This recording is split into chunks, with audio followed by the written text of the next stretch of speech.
7 years ago, our fathers brought forth on this continent a new nation, conceived in liberty and dedicated to the proposition that all men are created equal. Now we are engaged in a great civil war, testing whether that nation or any nation so conceived and so dedicated can long endure. We are met on a great battlefield of that war. We have come to dedicate a portion of that field as a final resting place for those who here gave their lives that that nation might live. It is altogether fitting and proper that we should do this, but in a larger sense, we cannot dedicate, we cannot consecrate, we cannot hallow this ground. The brave men, living and dead, who struggled here have consecrated it far above our poor power to add or detract.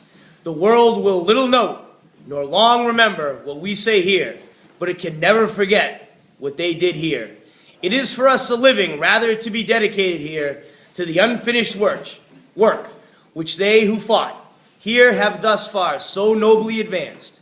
It is rather for us to be here dedicated to the great task remaining before us, that from these honored dead we take increased devotion to that cause for which they gave the last full measure of devotion, that we here highly resolve that these dead shall not have died in vain, that this nation under God shall have a new birth of freedom, and that government of the people, by the people, for the people, shall not perish from the earth. Happy birthday, Gettysburg Address!